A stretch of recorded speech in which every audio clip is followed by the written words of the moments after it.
Assalamualaikum warahmatullahi wabarakatuh. Balik lagi di channel Mang Adun. Oke, apa kabar semuanya? Semoga baik-baik saja ya. Semoga diberikan kelancaran dalam setiap urusannya. Amin. Udah lama banget kita nggak masuk di sesi ngobrol asumsi ya. Dan kali ini karena kemarin nggak ada waktu ya, di video yang terakhir gue sempat bilang kalau ada waktu insya Allah ada pembahasan yang menarik terkait Fireset beberapa waktu lalu, forum yang ditambahkan oleh Pikor Team ya. Di sini udah gue kumpulkan beberapa asumsi gitu dari banyaknya pioners dan khususnya orang-orang yang biasa gue bawa ke sini ya, yang update selalu informasi Pi Network dan bisa dikatakan terpercaya. Ada yang tokoh, ada yang salah satu YouTuber Amerika juga, Edi Kabas, oke, dan banyak lagi. Kita langsung OTW saja. Asumsi apa saja sih yang beredar tentang Fireset yang kita tahu satu Pi itu 100 token dapatnya ya. Oke, kita langsung masuk aja. Ini kita terjemahkan. Nah, karena ini yang beberapa waktu lalu Twitternya nggak bisa diterjemahkan, akhirnya gua make di Google Translate ya. Terpaksa karena ini yang udah lama tapi gue kumpulin sampai yang kemarin. Ini dari Bronavida ya. Katanya jika satu Pi sama dengan harga konsensus ya, itu 314159, dompet Pi ini baru saja menjadi miliarder hanya dalam satu hari. Nah, ini adalah dompet forum Fireset sehingga Pikor Team menimbun Pi Anda dan tidak memberi Anda imbalan apa-apapun. Tidak memberi imbalan apapun maksudnya, kecuali token yang Anda dapat gunakan untuk membayar obrolan Anda. Jadi kita tahu imbalan dari pertukaran satu Pi itu ya, atau mau berapa Pi pun yang ditukarkan, kita cuma dapat token gitu. Koreksi saya jika salah katanya gitu ya. Oke, kita lihat lebih lanjut. Jadi emang nggak dapat apa-apa dan rencana core team yang ingin menjadikan token nantinya ditukar lagi dengan Pi itu baru rencana gitu ya. Oke, dia hanya ketawa. Tidak apa-apa kalau ada yang mau masuk Fireset, tidak apa-apa. Bikin postingan pakai token, nukernya pakai Pi ya, tokennya itu, dan komentar pakai, semua interaksi yang terjadi di Fireset itu pakai token ya, dan tokennya itu dibeli pakai Pi. Oke, nah ini cuman mirisnya ada beberapa asumsi. Kita nggak diberi apa-apa imbalan ya, katanya dari core team itu ya hanya token gitu. Gue nggak tahu maksud core team gimana, cuman ya ini salah satu beberapa asumsi. Nah, ini juga katanya ini dari, ya ini yang udah bisa diterjemahkan. Satu Pi sama dengan 100 token hanya untuk komentar ya kan, atau bikin postingan gitu kan, membuat konten lah. Sekarang siapa bilang GCP? Ya maksudnya kita satu Pi aja gitu loh. Ini nyindir ya, yang tadi apa Bronavida itu ketawa juga dia, terus ini Murad Kayabas juga ketawa juga. Sekarang siapa bilang GCP? Ya gimana mau GCP satu Pi yang katanya 314159 gitu loh. Ini ternyata hanya dapat 100 token gitu. GCP-nya mana? Ah, itu kan, itu sindiran sebenarnya tuh ya, untuk semua komunitas khususnya core team gitu. Nah, tapi namanya orang ketawa itu, ini yang menarik ya. Itu kan beda.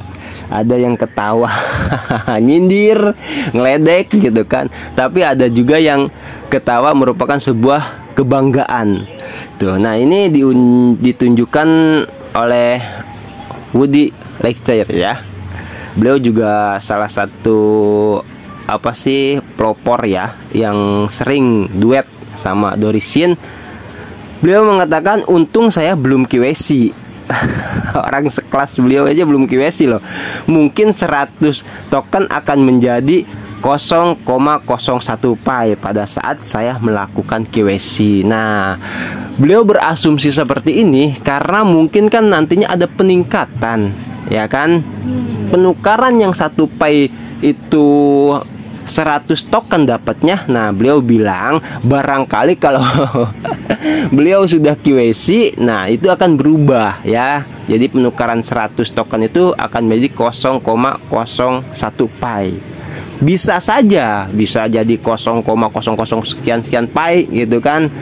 Itu belum, cuman ya, itu harapan lah gitu, merupakan sebuah kebanggaan karena koin dia aman nih. Oke, kita lanjut ke yang berikutnya. Ini dari siapa? Aco Prosper ya. Apakah kita membakar Pi dengan Firebase? Nah, ini kita tahu api unggun gitu kan.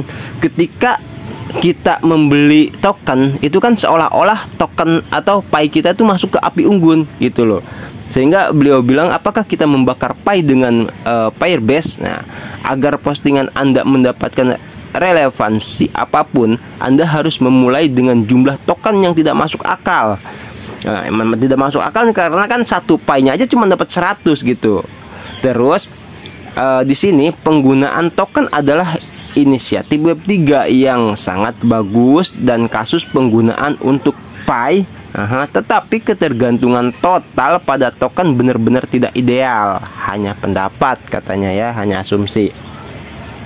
Jadi ya gimana ya, itu kan kehendak core team lah. Gue nggak tahu maksud core team bagaimana. Cuman dari 1 Pi yang jadi 100 token itu 10 Pi berapa 1000 token gitu ya. Itu emang nggak logis. Token itu kan sementara nggak bernilai, itu bernilainya cuman buat nge-push postingan doang. Itu gua nggak ngerti gitu kan. Tapi banyak juga itu loh peminatnya. Nah, ini yang dikabas nih, kita lihat ya. 184 pioner telah menghabiskan 100 Pi masing-masing untuk mendapatkan token PSC total 18.400 Pi. 930 masing-masing menghabiskan 10 Pi total 9.300 Pi. 9.397 menghabiskan 1 Pi masing-masing 9.387 Pi ya. Semua ini terjadi dalam 20 jam. Ngeri nggak tuh? Ngeri. Itu baru 20 jam pertama ini ya. Waktu kemarin-kemarin nih, kita bisa lihat tanggalnya. Ini kemarin itu berapa? 2 Juni ya. Ya, sekarang udah tanggal berapa ini? 5 Juni. Tanggal 5 Juni. Berarti 3 hari yang lalu ya. Tuh, itu dalam 20 jam. Belum kesininya lagi gitu. Ini ada catatannya juga tuh. Apa sih namanya, rekapannya lah ya, hasil transaksinya. Ngeri. Jadi banyak Pi yang masuk di Pairset gitu, dan banyak dibahas di sini. Oke, kita lanjut ke yang asumsi berikutnya. Apakah Picorti melanggar aturan mainnet? Nah, ini dari IQ. Apakah Picorti melanggar aturan mainnet terlampir dengan menukar Pi dengan token API, token yang belum dicetak? Ya, dicetaknya hanya di sama Picorti saja gitu. Terus jika tidak, pasti saya bisa memulai menukar Pi dengan token Metaverse. Nah, maksudnya kalau emang bisa gitu loh. Jika tidak, pasti saya bisa memulai ya. Jadi maksudnya bisa menukar Pi itu dengan token yang lain gitu. Kenapa sama token yang itu bisa, sama token yang lain nggak bisa? Saya penasaran ya. Beritahu saya di komentar ya.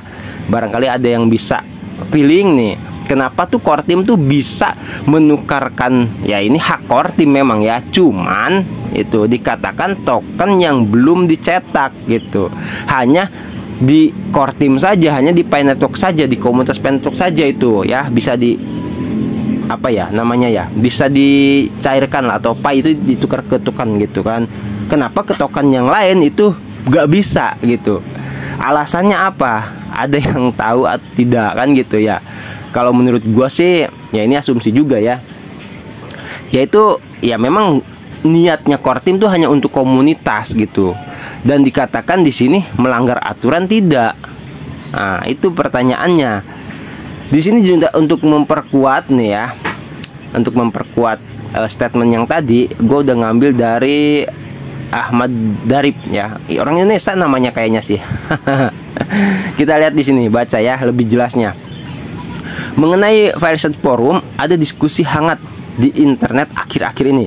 Beberapa kata dugaan. Pertama, saat ini dia semua dalam bahasa Inggris. Kedua, online langsung tanpa tes sebelumnya. Yes, bener banget. Mungkin online adalah tes. Ketiga, ciri-cirinya adalah pernyataan yang jelas, dapat dipertanggungjawabkan dalam jangka panjang. Ini adalah produk yang bagus dalam waktu dekat atau dalam tahap data eksperimen. Diperkirakan 90% wilayah Tionghoa tidak mengerti bahasa Inggris. Apakah cocok untuk wilayah Tionghoa? Terserah Anda, katanya. Jadi kita tahu komunitas yang terbesar kan di Cina ya, Pak. Tapi orang Cina sendiri kita tahu kan sedikit itu loh yang ngerti bahasa Inggris. Sebenarnya itu tidak cocok. Nah, pertanyaannya kan, kenapa core team menggunakan bahasa Inggris gitu? Ya memang bahasa internasional. Kalau gua pilih ini untuk mencangkup seluruh komunitas dari 230 negara ya, kurang lebih seperti itu, supaya bisa berpartisipasi atau berkontribusi di dalam Fireside itu.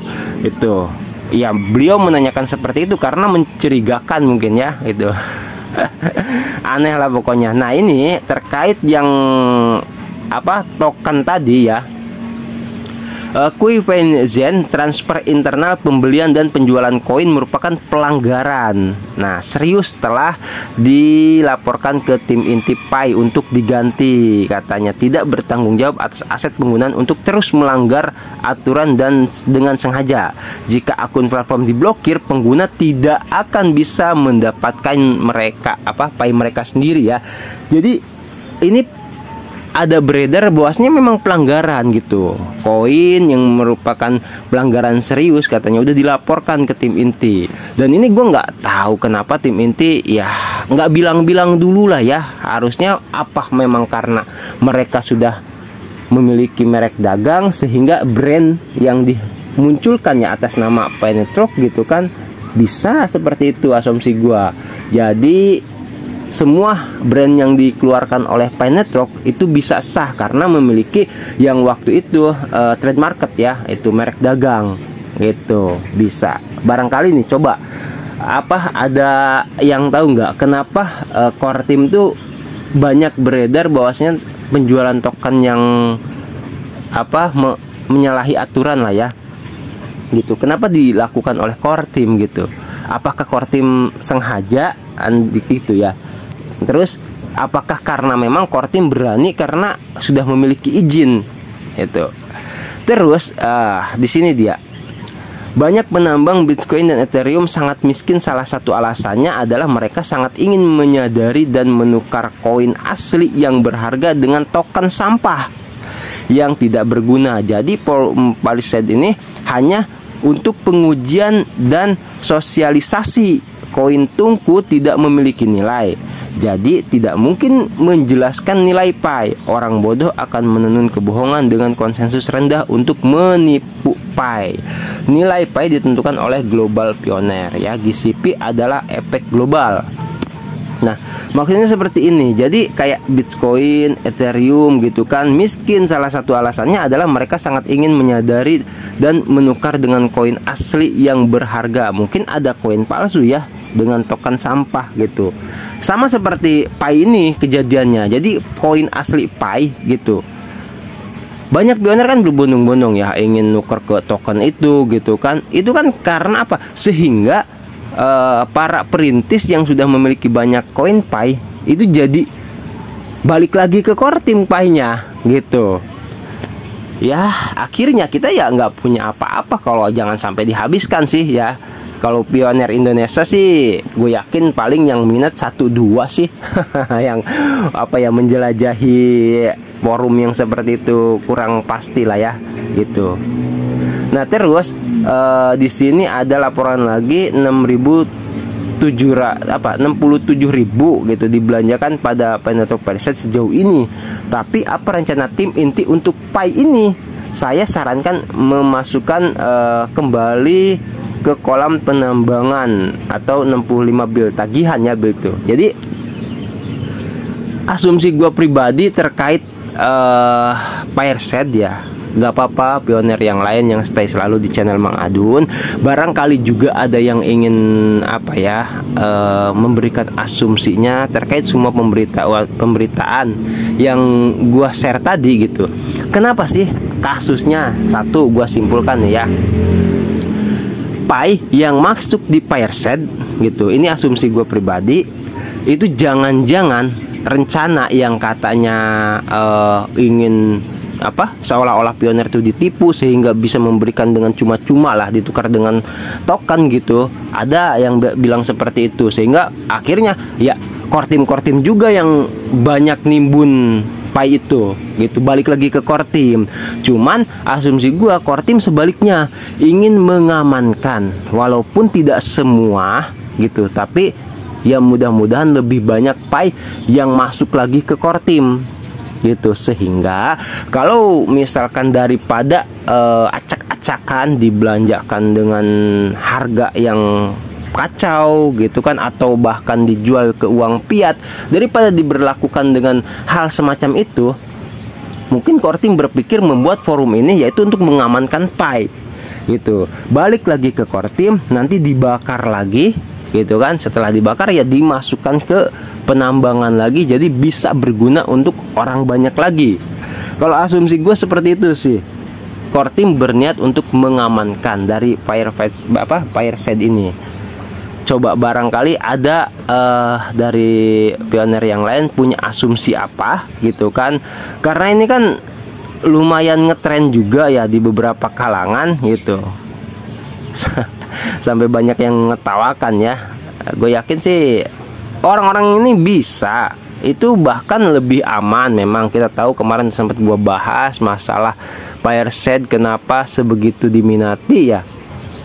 Jejaring sosialnya itu sebenarnya kalau misalkan di aplikasi chat itu gue udah sering pakai ya, banyak lah gitu. Itu memang menggunakan token untuk membalas chat gitu kan, atau untuk membuat postingan. Ada beberapa aplikasi chat yang pakai seperti itu. Mungkin yang lain juga udah banyak tahu ya, tren lah. Nah itu memasuki web 3 gitu kan. Kalau yang lain kan masih web 2. Nah di core team udah web 3. Cuman itu aja, terus terdesentralisasi dan aman. Karena apa? Setiap penggunanya itu jelas-jelas memang sudah lulus KYC.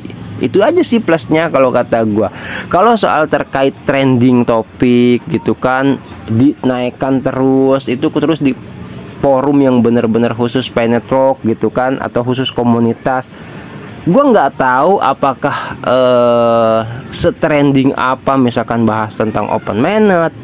Sekarang logikanya gini aja, kalau misalkan di Twitter core team aktif gitu kan, terus di Perset juga aktif, ya sama aja. Kita mau membuat trending topik atau memviralkan tentang open mainnet di Twitter juga bisa, asalkan gitu akunnya itu sudah besar sehingga banyak pengikut yang bisa mengetahui. Kalau kayak akun gue ini kan masih kecil gitu. Waktu itu sempat ada yang komen menyarankan, "Bang, katanya gimana kalau kita buat hashtag atau lu coba buat hashtag dengan memviralkan tentang open mainnet atau apalah gitu kan di Twitter ya." Kalau gue lemah akunnya. Jadi kalau misalkan kayak pengikutnya gitu kan yang udah banyak, itu akun-akun besar, itu bisa cepet viral gitu. Gue nggak bisa kalau soal itu ya. Walaupun ya kalau misalkan 1 kali 2 kali postingan tetap nggak bakal pengaruh kalau sama akun kecil. Nah kalau soal di Perset gitu kan, ini apa ya, mungkin banyak yang tertarik karena dengan mudah bisa memviralkan, nggak peduli senioritas ya, mau yang baru atau yang lama gitu kan. Ketika membuat postingan itu tajuknya atau temanya menarik gitu, itu akan banyak pioner yang lain yang membakar Pi atau token mereka untuk nge-push terus itu postingan ada di atas terus gitu. Jadi itu bisa lebih mudah, nggak pandang soal kayak misalkan gua kan akun Twitter akun kecil. Nah kalau di web 3 ini di Fireside ini dia nggak pandang senioritas ya, dalam artian mau yang lama, mau yang baru, mau akun kecil, mau akun lama, yang penting dia kuat, tokennya atau temanya bagus, itu bisa naik terus. Itu salah satu keuntungannya ya. Cuman kembali ke asumsi yang soal maksud dari tujuan Fireside ini sendiri, gua nggak tahu core team kenapa melakukan hal ini ya, gitu. Seolah-olah kan Pi itu jadi masuk kembali ke core team lagi gitu. Nah, pertanyaannya, Pi itu kan akan dijadikan untuk apa oleh core team gitu loh. Apakah memang niatnya diamankan daripada dibelanjakan dengan harga kacau, atau dijual ke uang fiat gitu kan? Gua nggak tahu, barangkali dari yang lain ada yang tahu ya. Oke, ngobrol asumsi kali ini karena apa? Karena ini untuk keberlangsungan gitu ya. Untuk keberlangsungan, apakah memang Fireside itu untuk uji coba, ya kan? Uji coba biar kita terbiasa di Web3, atau memang core team ingin membuat komunitas jejaring sosial yang lebih mantap, atau apa? Gue nggak tahu ya. Silahkan kalau ada yang punya pemikiran atau asumsi di sesi ngobrol asumsi ini, bebas ya, mau ngomong apa sih namanya, berasumsi seperti apa terkait Fireside ini, forum terbaru dari Pi Network, dari core team. Komen langsung aja ya. Oke, thank you buat semuanya yang stay selalu ya di channel Mang Adun, yang udah like, comment, subscribe juga thank you. Buat sementara ini bocoran dari gua, ya, yang menurut gua perhatikan belum ada informasi yang signifikan ya terkait Pi Network. Jadi karena kan ini hackathon masih berlangsung gitu, jadi gua nggak tahu apa core team lagi fokus dulu di hackathon, jadi belum ada informasi lagi. Nah, ini anggaplah buat selingan ya obrolan ini. Oke, thank you. Sekali lagi makasih yang like, comment, subscribe. Nanti kalau ada informasi lebih lanjut lagi gue kabarin ya. Tapi gue nggak mau kalau cuman informasi mecin lah ya, yang cemen-cemen. Gue pengennya informasi itu yang mantap gitu loh, biar bener-bener terarah kayak kemarin pembaruan di Certik gitu kan. Itu mantap itu. Oke, thank you ya. Gue Mang Adun pamit undur diri dulu. Buat semuanya, gue kangen ya, asli. Oke, buat semua, wassalamualaikum warahmatullahi wabarakatuh. Bye bye.